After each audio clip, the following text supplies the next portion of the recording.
నమస్కారం, welcome to V3 news లక్ష్యం సమాజహితం. నేను స్వాతి. ముందుగా బులెటిన్లో హెడ్లైన్స్ చూద్దాం. ఆర్టీసీ కార్మికులను ఉద్యోగులను ప్రభుత్వం ఆదుకోవాలి. టీఎస్ఆర్టీసీ ఎంప్లాయీస్ యూనియన్ రాష్ట్ర ప్రధాన కార్యదర్శి రాజిరెడ్డి డిమాండ్. కాకినాడలో ఆశా వర్కర్లు ఆందోళన, ఉద్యోగ భద్రత కల్పించాలని కోరుతూ ధర్నా.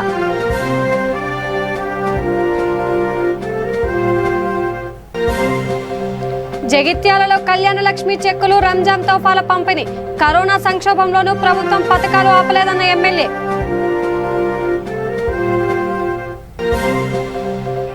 కడతాల్లో నవగ్రహాలు బొడ్రా విగ్రహం ప్రతిష్టాపన. ముఖ్య అతిథిగా హాజరైన ఎమ్మెల్యే జైపాల్ యాదవ్.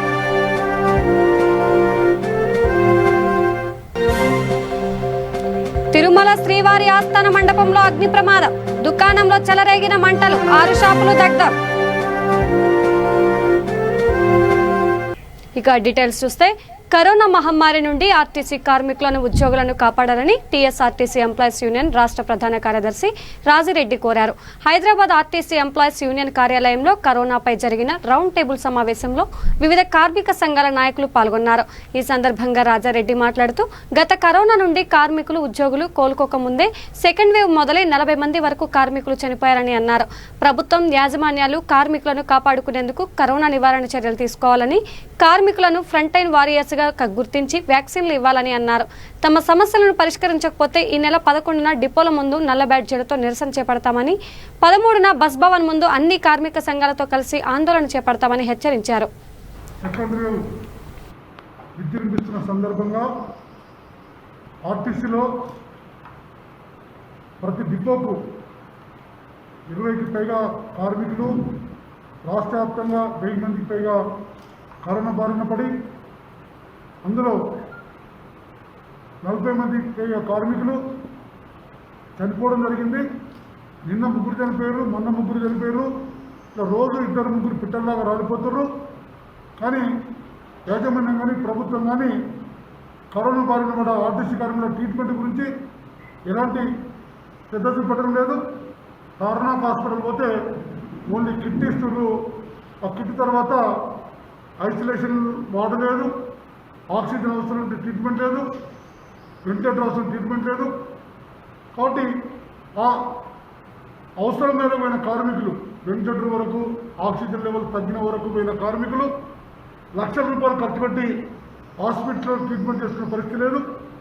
పుస్తకాలు ఇంట్లో అమ్ముకొని ట్రీట్మెంట్ చేసుకుని చనిపోయిన తర్వాత కుటుంబ సభ్యులు రోడ్డున పడుతున్నారు.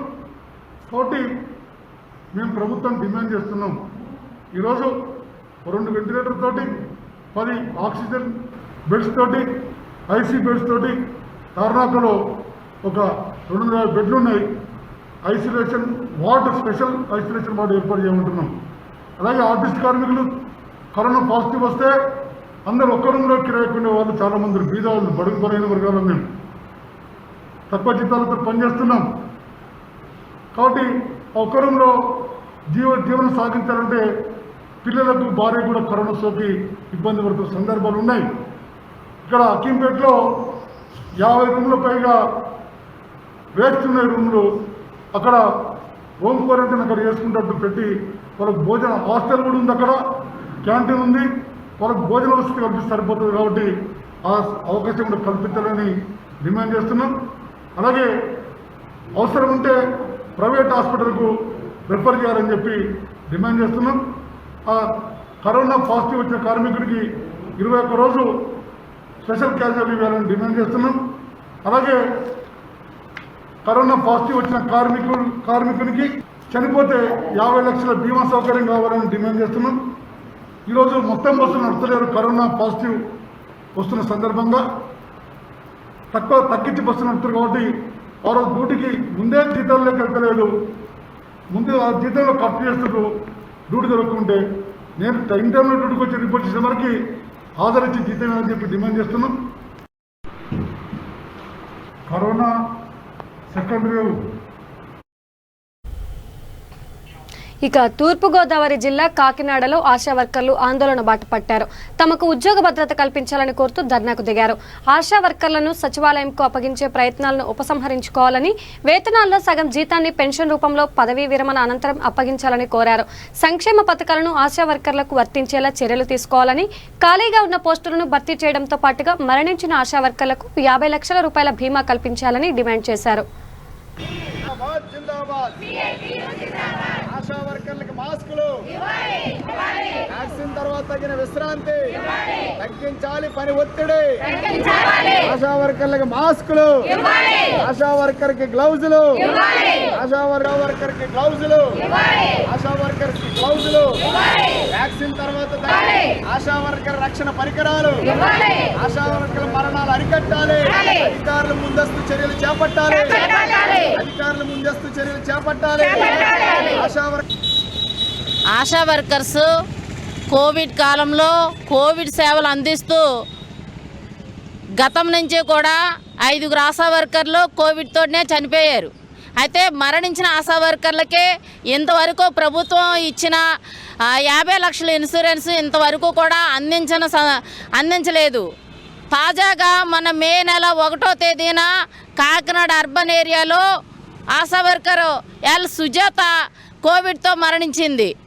కోవిడ్తో మరణించిన ఆశా వర్కర్లందరికీ కూడా 50 లక్షల ఇన్సూరెన్స్ ఇవ్వాలని డిమాండ్ చేస్తూ ఈరోజు కాకినాడ డిఎంఎన్హెచ్ ఆఫీస్ ముందు కాకినాడ అర్బన్ సెంటర్ వాళ్ళంతా కూడా ఆశా వర్కర్లందరూ కూడా ధర్నా చేయడం జరుగుతూ ఉంది. ఆశా వర్కర్లు జిల్లా వ్యాప్తంగా అనేక కోవిడ్ కాలంలో సేవలు అందిస్తున్న క్రమంలో భద్రతా సౌకర్యాలు ఇవ్వకుండా ఆశా వర్కరే కొనుక్కోవాలని పదంలో చేస్తూ ఉన్నారు. మాస్కులు కానీ, శానిటైజర్లు కానీ, గ్లౌజులు కానీ ఇవ్వకుండా కోవిడ్ పేషెంట్లకి సేవలు అందిస్తూ ఉన్నారు. ఇదే క్రమంలో చాలామంది ఆశా వర్కర్లు కోవిడ్తో చాలా బాధపడుతూ ఉన్నారు. తక్షణమే ఆశా వర్కర్లకి మంచి వైద్య సౌకర్యం అందించాలి. అలాగే కోవిడ్ వ్యాక్సిన్ తీసుకున్న ఆశా వర్కర్లకి రెస్ట్ కూడా ఇవ్వాలని డిమాండ్ చేస్తూ ఉన్నాం. అలాగే పని ఒత్తిడి చాలా ఎక్కువగా ఉంది. ఆశా వర్కర్లకి ఎనీ టైం అంటే 18 గంటలు పని చెప్తా ఉన్నారు. ఆశా వర్కర్ కూడా ఒక మనిషికి కావాల్సిన రెస్ట్ కూడా ఇవ్వాలని ప్రభుత్వం గుర్తించాలి. ఆశా వర్కర్లు ఎంత పని చేస్తూ ఉన్నారు. ఇక అన్ని మతాలకు సమప్రాధాన్యమిస్తూ కరోనా కష్టకాలంలో కూడా పేదలకు ఏ సంక్షేమ పథకాన్ని కూడా ఆపకుండా ఇస్తున్న ఘనత టీఆర్ఎస్ దేనని చొప్పదండి ఎమ్మెల్యే సుంకె రవిశంకర్ అన్నారు. ఆయన కొడిమ్యాల మండలంలోని మండల పరిషత్ కేంద్రంలో ముస్లింలకు రంజాన్ కానుకలను పంపిణీ చేశారు. అదేవిధంగా కళ్యాణ లక్ష్మి ద్వారా మంజూరైన 38,04,800 రూపాయల విలువ గల చెక్కులను లబ్ధిదారులకు పంపిణీ చేశారు. ఈ సందర్భంగా ఆయన మాట్లాడుతూ కులమతాల తేడా చూడకుండా పేదలకు కొత్త దుస్తులు పంపిణీ చేసే ఏకైక ప్రభుత్వం అని పేర్కొన్నారు. కోవిడ్ నేపథ్యంలో ముస్లిం సోదరులంతా కోవిడ్ నిబంధనలు పాటించాలని కోరారు. ఈ కార్యక్రమంలో MPP Meneni Swarnalatha, Raja Narasingarao, ZPTC Punugoti Prashanthi Krishna, vice MPP Parlapalli Prasad, TRS మండల ఉపాధ్యక్షుడు శరత్ తదితరులు పాల్గొన్నారు.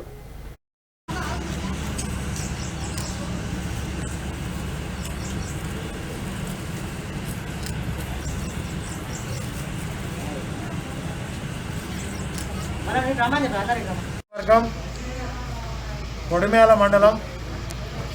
మండల కేంద్రంలో ఈరోజు కళ్యాణ లక్ష్మి చెక్కుల లబ్ధిదారులకు పంపిణీ చేయడం జరిగింది. కరోనా ఒక దిక్కు ప్రపంచాన్ని గడగడలాడిస్తున్నటువంటి సందర్భంలో యావత్ ప్రపంచమంతా కూడా ఆర్థిక సంక్షోభంలో కొట్టుమిట్టాడుతున్నటువంటి సందర్భంలో మరి ప్రజా సంక్షేమమే ధ్యేయంగా పనిచేస్తున్నటువంటి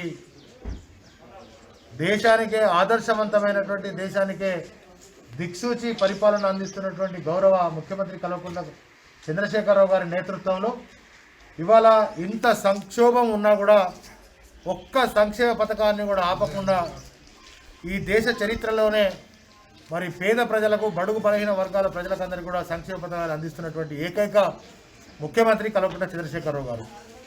మరి ఈరోజు కొడిమ్యాల మండలంలో 38,04,800 రూపాయలను ఇప్పుడు అందజేయడం జరిగింది. అంటే నెలలో కనీసం ఒకసారైనా 15 రోజులకు ఒకసారైనా లక్షలాది రూపాయలు ఇవాళ ఏడాది నడతాం 2 ఏళ్ళ ఉంది కరోనా ఉన్నా కూడా ఒక్క సంక్షేమ పథకాన్ని ఆపడం లేదు. అది ఆసరా పెన్షన్ కావచ్చు, రైతు బంధు కావచ్చు, రైతు బీమా కావచ్చు, వికలాంగుల పెన్షన్లు కావచ్చు, బీడీ కార్మికుల పెన్షన్లు కావచ్చు, ఇట్లా పేద బడుగు బలహీన మైనారిటీ గిరిజనులకు జరిగే సంక్షేమ పథకం ఒక్కటంటే ఒక్కటి కూడా ఆపకుండా ఇవాళ పేద ప్రజలకు ఆదుకొని వాళ్ళకు బతుకులకు భరోసా కల్పిస్తున్నటువంటి ప్రభుత్వం టీఆర్ఎస్ ప్రభుత్వం. ఇంతేకాకుండా గతంలో తెలంగాణ రాష్ట్రంలో ఆడబిడ్డకు పెళ్లి చేయాలంటే ఇల్లు కుదబెట్టో మరి పొలం కుదబెట్టో పెళ్లి చేసేటువంటి అప్పు చేసిస్తేనే పెళ్లి చేసే పరిస్థితి ఉండే. 12 ఏళ్ళకో 13 ఏళ్ళకో మరి పెళ్లి చేసేటువంటి పరిస్థితులు ఉంటుండే. కానీ తెలంగాణ రాష్ట్రం వచ్చిన తర్వాత కళ్యాణ లక్ష్మి పథకాన్ని ప్రవేశపెట్టిన తర్వాత కళ్యాణ లక్ష్మి పథకం 18 ఏళ్ళు నిండినటువంటి వాళ్ళకు మాత్రమే అర్హులు కనుక దీని ద్వారా మరి బాల్య వివాహాలు కూడా ఆగిపోయినాయి. ఇవాళ 18 ఏళ్ళు నిండినటువంటి ప్రతి మరి యువతికి మాత్రమే పెళ్లిళ్ళు జరుగుతున్నటువంటి పరిస్థితి తెలంగాణ రాష్ట్రంలో.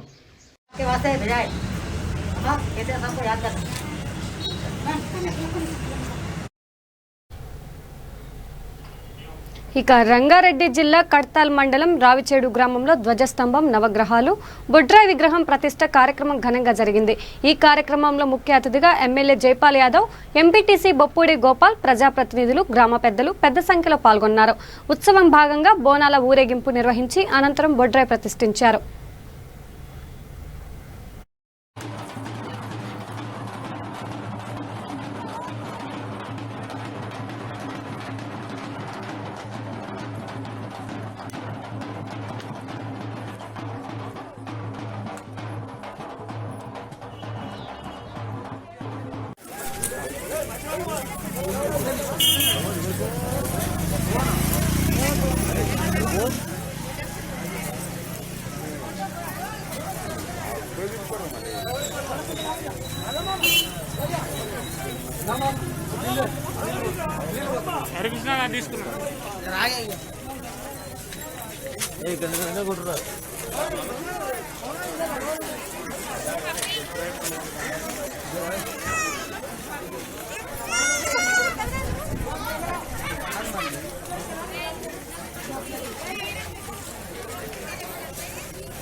ఇక తిరుమలలోని శ్రీవారి ఆస్థాన మండపం వద్ద అగ్ని ప్రమాదం కలకలం రేపింది. ఆస్థాన మండపం వద్దనున్న దుకాణాల్లో మంటలు చెలరేగాయి. సమాచారం అందుకున్న అగ్నిమాపక సిబ్బంది వెంటనే అక్కడకు చేరుకొని మంటలను అదుపులోకి తెచ్చారు. ఈ ప్రమాదంలో 6 షాపులు పూర్తిగా అగ్నికి ఆహుతయ్యాయి. మంటలు చెలరేగటానికి గల కారణాలు ఇంకా తెలియరాలేదు. ఈ ప్రమాదంలో ఎటువంటి ప్రాణ నష్టం జరగనప్పటికీ పెద్ద ఎత్తున ఆస్తి నష్టం జరిగిందని షాపుల యాజమానులు చెబుతున్నారు.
ఇక నిర్మల్ జిల్లా తానూరు తహసీల్దార్ కార్యాలయంలో కళ్యాణలక్ష్మి షాదీ ముబారక్ చెక్కులను పంపిణీ చేశారు. కళ్యాణలక్ష్మి 34, షాదీ ముబారక్ 15, ఓబీసీ 1 మొత్తం 50 మంది లబ్ధిదారులకు చెక్కులు పంపిణీ చేసినట్లు తహసీల్దార్ శ్యామ్ సుందర్ తెలిపారు. ఈ కార్యక్రమంలో సొసైటీ చైర్మన్ నారాయణ పటేల్, ఆత్మ చైర్మన్ పోతారెడ్డి, మాజీ ఎంపీపీ బాసెట్టి రాజన్న, సర్పంచులు, సంఘం మండల అధ్యక్షులు తాడేవార్ విఠల్ తదితరులు పాల్గొన్నారు.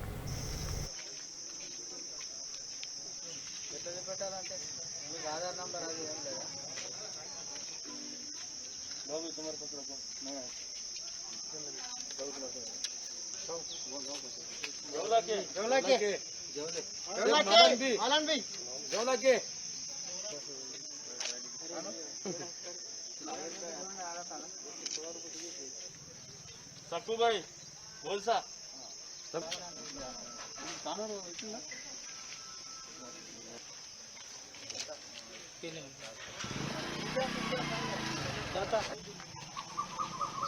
पूजा साइन तो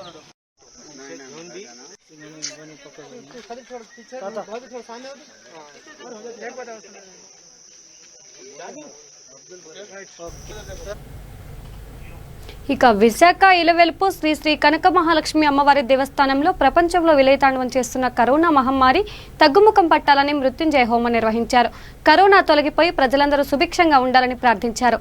కాగా ఆలయంలో అమ్మవారి దర్శనానికి ఉదయం 6 గంటల నుండి మధ్యాహ్నం 2 గంటల వరకు అనుమతించనున్నారు.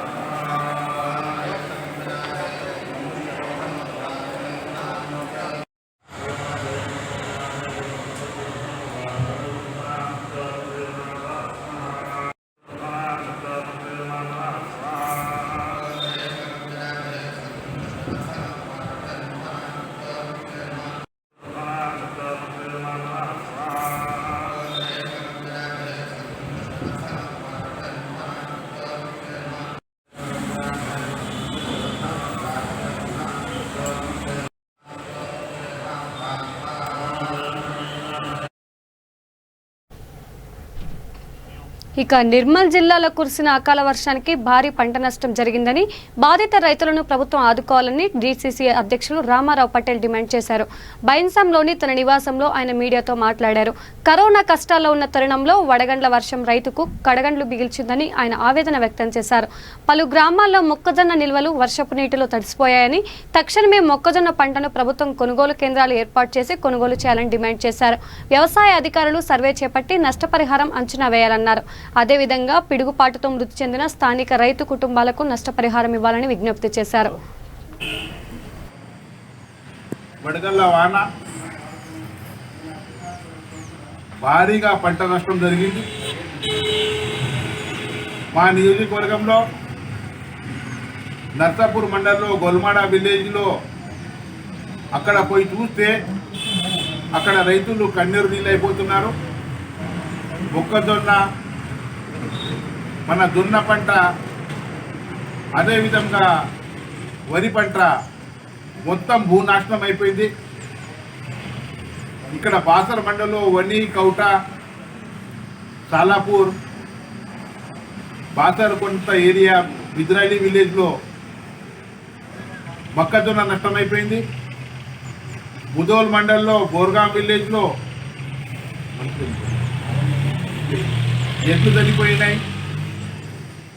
లోసరా మండలంలో కిష్టాపూర్ విలేజ్లో 21 మేకలు చనిపోయినాయి. మేము ప్రభుత్వంకు డిమాండ్ చేస్తున్నాము, వీళ్ళకు వెంటనే నష్టపరిహారం ఇచ్చి ప్రభుత్వం ఆదుకోవాలా. ఎందుకంటే మన నియోజకవర్గంలో కానీ మన దేశానికి కానీ ఈ కరోనా మహమ్మారి ఏదైతే ఉంది అతిగా ఉండి ప్రతి ఒక్కరు దాని మీద ప్రొటెస్ట్ చేయడానికి ప్రయత్నం చేస్తూనే ఉండగా, ఇంకొకటి ఆ భగవంతుడు లీల అనుకోండి, ప్రభుత్వం లీల అనుకోండి, ఇంకొక మనకు ఈ కరోనా అంటే వడగాల వానపడి రైతులకు నష్టమైపోయింది. ప్రభుత్వంకు డిమాండ్ చేస్తున్నాము, వీళ్లకు వెంటనే ఆదుకొని నష్టపరిహారం ఇవ్వాలి. అని మా పార్టీ నుంచి మా తరఫున డిమాండ్ చేస్తున్నాము. ఈరోజు ఆర్డీఓ గారికి కూడా మన వినతి పత్రం ఇవ్వడం జరిగింది. అక్కడ ఉన్న అగ్రికల్చర్ డిపార్ట్మెంట్ కానీ ఎంఆర్ఓ డిపార్ట్మెంట్ కానీ పోయి పరిశీలన చేసి వాళ్ళకు నష్టపరిహారం ఇవ్వాలని కోరుకుంటున్నాం. ఇక గ్రేటర్ వరంగల్ మున్సిపాలిటీ కార్పొరేషన్లో మొత్తం 66 డివిజన్లో 48 స్థానాల్లో టీఆర్ఎస్ ఘన విజయం సాధించింది.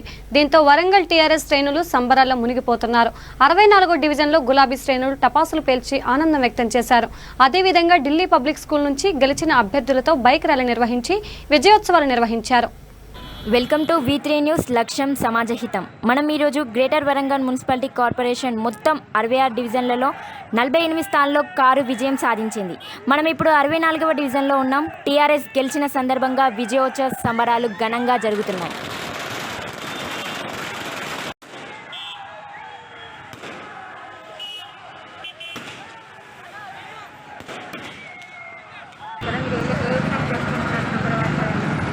ఈరోజు కేసీఆర్ గారు చేసే పథకాలు ప్రతి ఇంటికి అందిన దాని వల్ల 100% అందరూ కారు గుర్తు ఓటేసి 100% మెజారిటీ 100% ఇచ్చారు. ఇంకొకటి ప్రతి ఒక్కరి ఇంటికి కళ్యాణ లక్ష్మి కావచ్చు, షాది ముబారక్ కావచ్చు, ఇంకా 24 అవర్స్ కరెంటే కావచ్చు, ప్రతి ఒక్కటి జరిగింది కాబట్టి 100% వాళ్ళు టీఆర్ఎస్ కారు గుర్తుకు ఓటేసి గెలిపించారు. మేము కోవిడ్ నిబంధనల ప్రకారం మేమేం ప్రోగ్రాం జరుపుకోవట్లేదు. రేపు పొద్దున మేము 100% అన్ని ప్రోగ్రాం జరుపుకుంటాం. ఇప్పుడేం జరుపుకోవట్లేదు. మేము ఇంటికి చక్కగా వెళ్ళిపోతున్నాం. ఢిల్లీ పబ్లిక్ స్కూల్ నుంచి గెలిచిన అభ్యర్థులను ఆనందంతో తమ డివిజన్కు తీసుకువెళ్తున్న దృశ్యాలు.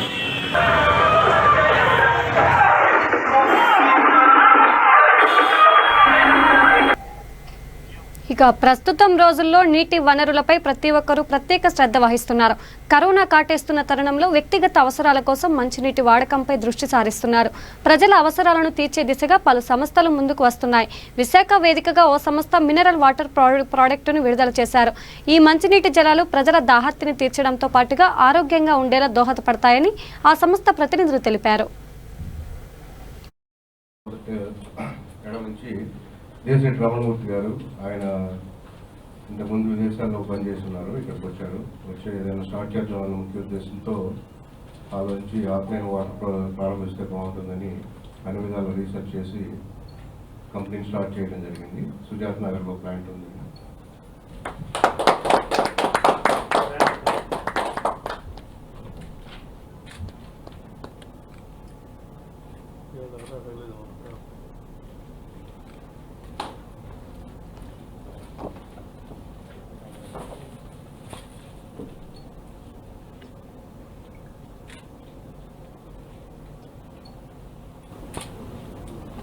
ఎన్నో మార్పులు జరుగుతున్నాయి.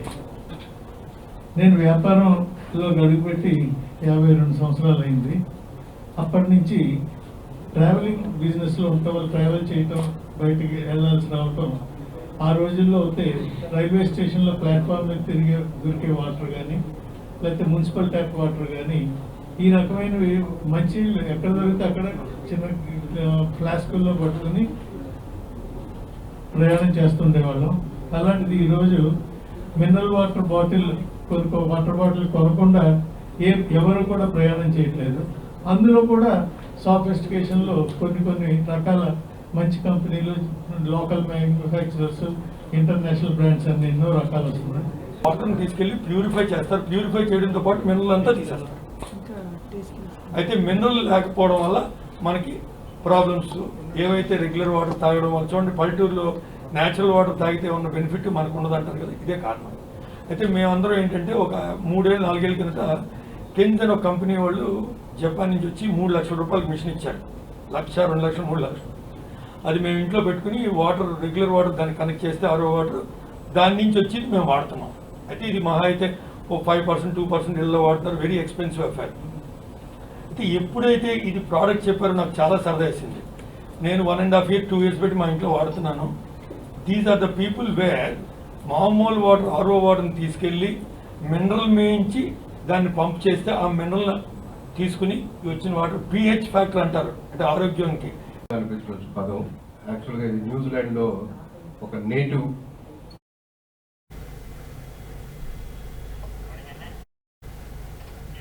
బులెటిన్ ముగించే ముందు హెడ్లైన్స్ మరోసారి చూద్దాం. ఆర్టీసీ కార్మికులను ఉద్యోగులను ప్రభుత్వం ఆదుకోవాలి. టీఎస్ఆర్టీసీ ఎంప్లాయీస్ యూనియన్ రాష్ట్ర ప్రధాన కార్యదర్శి రాజిరెడ్డి డిమాండ్.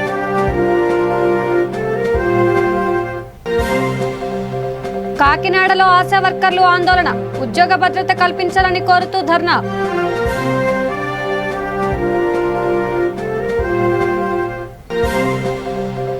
జగిత్యాలలో కళ్యాణ లక్ష్మి చెక్కులు, రంజాన్ తోఫాల పంపిణీ. కరోనా సంక్షోభంలోనూ ప్రభుత్వం పథకాలు ఆపలేదన్న ఎమ్మెల్యే.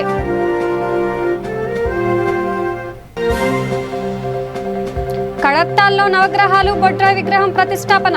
ముఖ్య అతిథిగా హాజరైన ఎమ్మెల్యే జైపాల్ యాదవ్.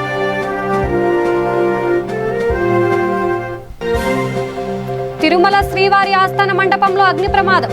దుకాణాల్లో చెలరేగిన మంటలు. 6 షాపులు దగ్ధం. ఇవి బులెటిన్ అప్డేట్స్. చూస్తూనే ఉండండి V3 న్యూస్ లక్ష్యం సమాజ్ హితం. మాస్క్ ధరించండి, ప్రాణాలను కాపాడుకోండి.